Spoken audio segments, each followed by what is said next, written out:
Voilà, parce qu'un artiste, c'est ça aussi. C'est Dieu, quoi. C'est moi, Dieu. Angelo présente les aventures d'Angelo l'aventurier. Je vais devoir traverser cette jungle hostile où le danger est partout.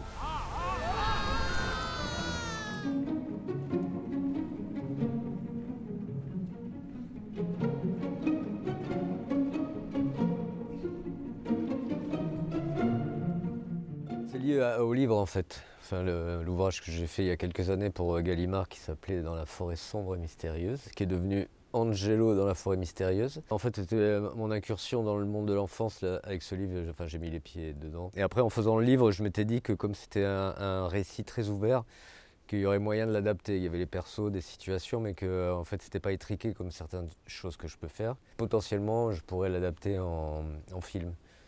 Et après, Marc Jousset de JSBC m'en a parlé, on a discuté de la technique, de comment on voyait les choses, quelle était la cible, comme on dit. Et puis après, de savoir avec qui j'allais travailler, parce que enfin, j'aime bien travailler en binôme. Et puis Alexis Ducor, que je connais depuis longtemps, avec qui j'avais jamais travaillé, mais que j'avais vu passer dans les couloirs de JSBC. Donc on a décidé de faire équipe et puis d'adapter voilà, j'ai refait un scénario original à partir, enfin c'est une adaptation. Alors ça ressemble et c'est très éloigné en même temps. Enfin, ça a le même goût, mais c'est pas les mêmes ingrédients, je dirais. Je ne vous attaque pas, je sais même pas où je suis. Silence! Ta ruse ne fonctionne pas! C'est Ultra qui t'envoie, démon!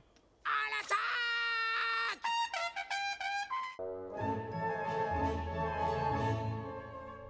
Ce qui est pas mal pour quand on se lance dans ce genre d'aventure, c'est d'avoir des enfants en fait. C'est une bonne carte de visite. Parce qu'en fait, on n'a pas le choix, on est obligé de se replonger dans le monde de l'enfance. C'est venu de là, hein, de toute façon, parce que mon fils s'appelle Sid Angelo, enfin donc voilà. Donc ça vient effectivement de là. Et c'est en me replongeant dans les histoires, en lui racontant des choses, et puis je me suis dit, enfin c'est voilà, ça m'a traversé l'esprit. Je me suis dit, tiens, j'ai un livre jeunesse. Bon, Gallimard, ils n'étaient pas hyper chauds au début, puisque ils m'avaient demandé de faire un livre, mais ils attendaient un truc trash punk, enfin street credibility. Donc quand je suis arrivé avec mon idée de livre pour enfants, alors j'ai fait passer la pilule, mais c'est sûr qu'on ne m'attendait pas de ce côté-là. De toute façon, moi je ne considère pas que je fais des trucs trash en fait. Enfin, je sais pas, il y a peut-être un malentendu là-dessus. Ça peut être violent et tout ça, mais je suis pas dans la provocation, je sais pas comment dire. Mon but, c'est pas d'emmerder mes parents, enfin, si on parle de provoque. Moi, c'est de raconter des histoires, le monde est violent et point barre. Hein. Enfin voilà, après, mais il n'empêche que j'ai une certaine un amour pour les récits légers, comment dire, une forme de poésie qui m'appartient sans aucun doute. Mais en tout cas, je suis pas aussi frontal qu'on l'imagine.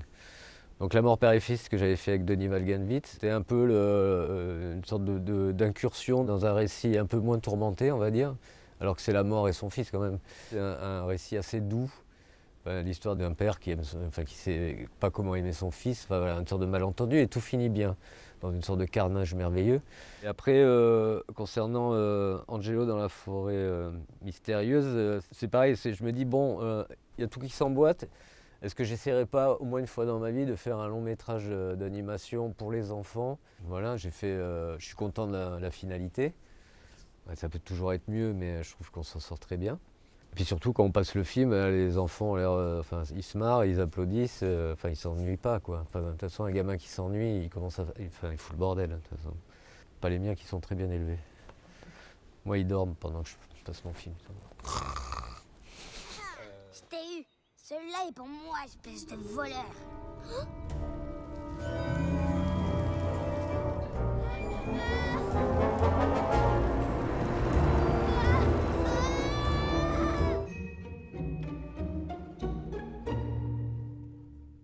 Moi, c'est plutôt une vision d'un problème systémique généralisé, quoi, qui comprend aussi le problème écologique. Mais je veux dire, c'est un système économique qui est déviant et en fait qui fabrique sa propre perte. Donc, c'est pas nouveau. Hein, je veux dire, là, ça s'accélère en plus pour plein de raisons.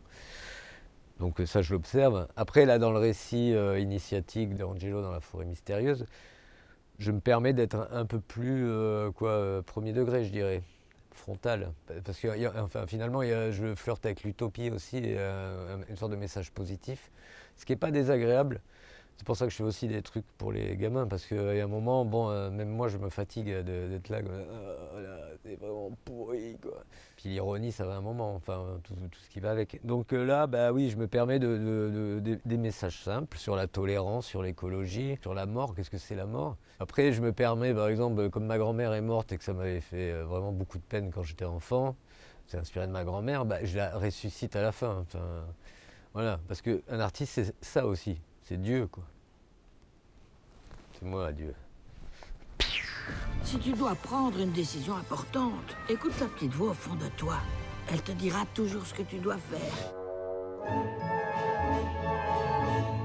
Souvent, j'essaie de copier quelque chose, mais que j'arrive pas bien à le faire. Ça ressemble à du style. Ce que je veux dire par là, c'est que moi, j'aime bien les références. Enfin, j'aime bien jouer avec ces codes. Comme quand je fais un film de genre, par exemple. Enfin, je connais mes classiques. Je me lance pas d'un... Voilà. Et dans la forêt sombre et mystérieuse, par exemple, bah, il y a une sorte de petit voyage dans le monde de l'animation, avec certaines époques. Il y a un film, par exemple, qui est référencé en 2D, qui est référencé, enfin vraiment Steamboat, enfin vraiment les premiers films d'animation noir et blanc des frères Fletcher. Et quand je dis c'est référencé, c'est que j'y pense, on en parle avec Alexis, par exemple, et puis après, oui, la référence, c'est ça, puis après, bon, enfin voilà. C'est ce que je veux dire par là, c'est qu'après, c'est dévié, déviant. Et après, il y a un petit clin d'œil à genre, enfin je dirais Ken le survivant, peut-être, un truc. Voilà, plus années 90. Bah, quand le gamin se projette en mec bodybuildé, bon bah là c'est toujours. Là je me suis pas forcé, hein. Enfin, j'ai été fouillé dans ma mémoire, vu que je suis comme ça. C'est sûr que quand j'étais gamin, je rêvais d'avoir des gros pecs et tout ça et de foutre la branlée à tout le monde. Du coup, j'ai dû faire autre chose à la place. Je me suis mis au dessin.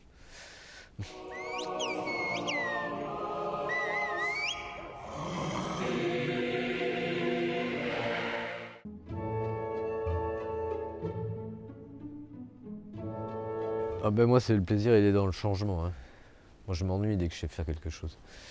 Puis la vie est courte et pour moi, le style, il prend pleine forme. Et mon style à moi, c'est de ne pas en avoir. Donc, je sais que ça va paraître un peu pédant, mais moi, mon œuvre, elle est totale. C'est-à-dire qu'il faut l'avoir avec les films, les BD, la musique ou que sais-je. Enfin, tout se répond. C'est pour ça qu'il y a des clins d'œil. Enfin, j'arrive à m'auto-référencer. Quand j'ai fait Hunted, qui se passe dans la forêt, donc un film de genre assez violent, avec Ariel Voltaire et Lucie Debé. J'ai mis des références de trucs que j'avais fait en dessin animé. Mais voilà, moi, je veux dire, ce qui m'anime, c'est vraiment ça, c'est de découvrir, d'apprendre, et puis après,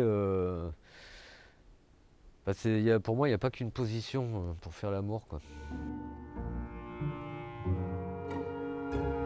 Il y a plein de facteurs, hein, qui est populaire, enfin, c'est pour ça qu'on prend des gens connus, hein. Et après, c'est oui, par rapport au projet, qu'est-ce qui nous ressemble le plus. C'est pas pour rien qu'il y a Yolande Moreau, Philippe Catherine et José Garcia. Enfin, ils sont tous différents, c'est ça que je veux dire. Donc ça colle au film aussi. Enfin, c'est un peu, c'est assez drôle. Et il y a une satisfaction, c'est qu'ils peuvent faire ce qu'ils veulent. Tu vois, José Garcia, il était content parce qu'il... Ah ouais, bon, c'est cool. Enfin, il pouvait en faire des caisses. Enfin, je lui ai demandé, hein, de toute façon, je lui ai demandé de faire du Louis de Funès. Il était enchanté. Au boulot. Vous êtes un ogre? Je suis agent immobilier. Ça explique votre beau costume. Il faut inspirer confiance. Pour moi, le court-métrage, c'est pas un tremplin, ça n'a jamais été ça dans ma tête. Ça me permet d'étudier des projets, enfin différents sur un format court, justement. Pour moi, c'est vachement précieux parce que ce que j'ai fait sur la forêt sombre, sur Angelo dans la forêt mystérieuse, c'est des choses que j'avais déjà élaborées sur les huiles Mérol et tout ça. Enfin, c'est des changements de registre d'animation. Donc, en fait, j'avais déjà étudié la situation. J'aime bien, moi, les cours parce que tout ne mérite pas d'être long. Enfin, comme en amour. Alors là, je prépare un western au temps de Jésus, des chrétiens primitifs. Ça s'appelle Lazare, et comme son nom l'indique, le héros, c'est Lazare. Et puis une adaptation aussi de l'île au trésor.